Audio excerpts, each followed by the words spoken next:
Well, here's a quick little video on my backhoe. I sold my 91 410 and upgraded to a 97 310D turbo, 2,500 hours on it. So I sold a perfectly good running backhoe and I bought this one. I put about 3/4 of an hour on it after I took delivery of it, when I'd already heard it running and it ran fine. There was a small fuel leak in it on the injector pump. I don't know if you can see it, it's right there. And the fellow had a guy come in and put a new seal in the in between the governor and the pump. That's where it was leaking. It was like an O-ring and a seal, and they fixed it. They stopped the leak, but I'm not sure if I covered this on another video or not. But when they put the injector pump back in it, they misaligned the key and crushed the timing key, which threw it out of time.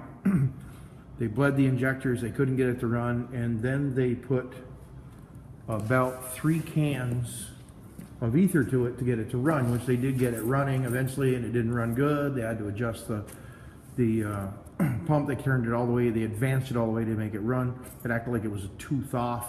It probably, in reality, was a tooth off, because when they crushed the key, it rolled over and slipped out of time. It would kind of float in there. Sometimes it would be in time, sometimes it wasn't. This is all after I purchased it and they were having a couple things done to it.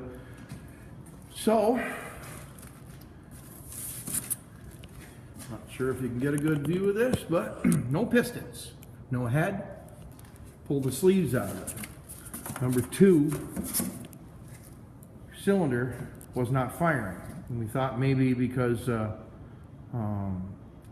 injector had some material in it from, so we swapped the injectors around. It did pick up and run a little better. The other one skipped, so I bought 4 injectors, put it in.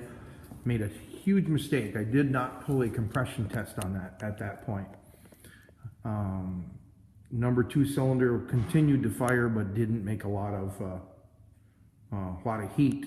We did do a compression check, and it's supposed to have around 300 psi on each cylinder.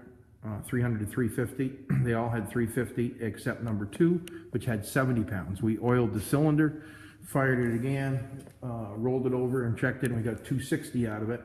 We ran a scope on it and found that the piston was pretty much destroyed from ether and firing out of time and trying to start it.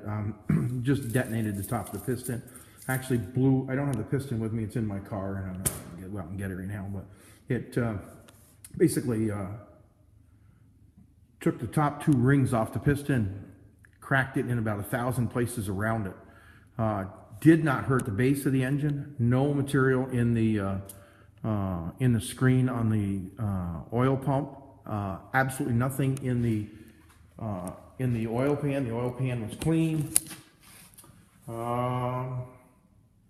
There's the pistons, and there's the number 2 cylinder is missing because I took the rod to the machine shop to make sure, because it had detonated so hard on it, and there was some wear on the outside, but nothing on the bearing casing. The bearings looked really good on the bottom.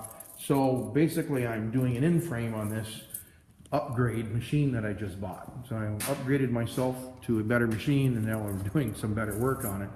So John Deere kit, rebuild kit, sleeves, pistons, rings, base bearings.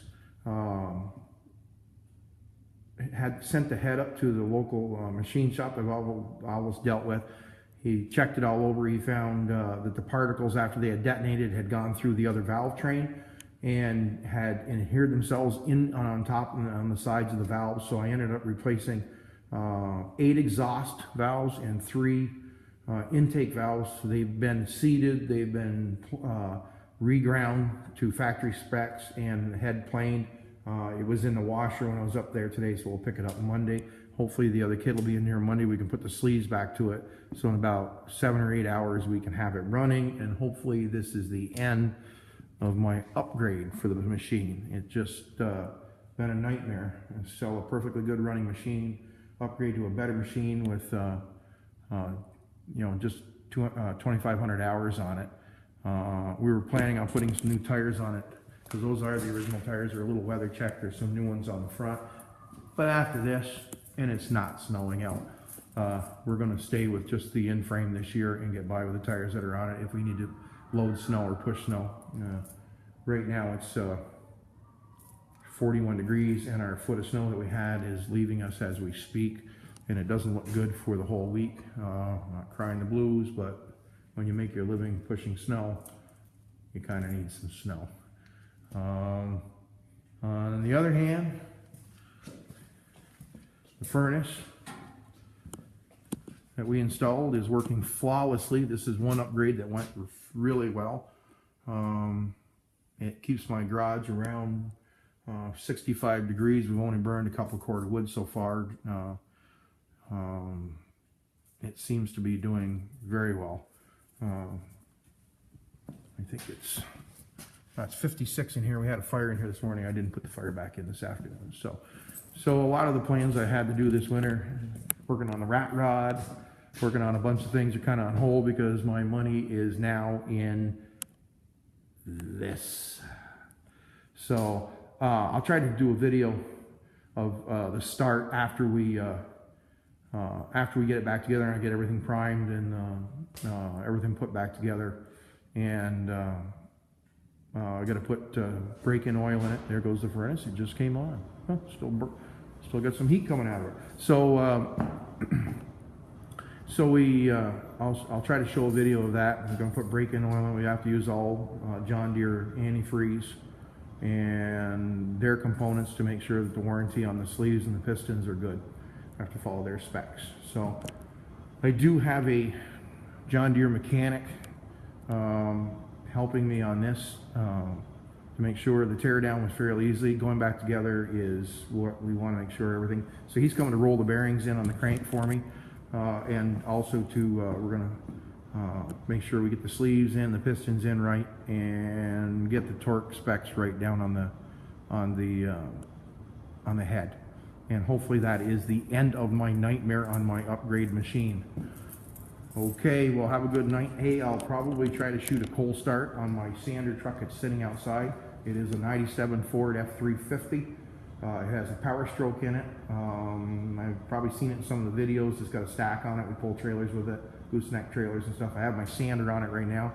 Took my sander back off my Dodge. I just didn't like the sander on the Dodge. I thought it was a little hard on the Dodge, even though it can handle it. I just don't want to wear the Dodge out of that. We're just going to keep it on the 350. So I'll try to do a cold start. It's supposed to be down around 20 tomorrow, and it's sitting outside. I hadn't put it back in here yet, so I will do a cold start on that and see how that goes.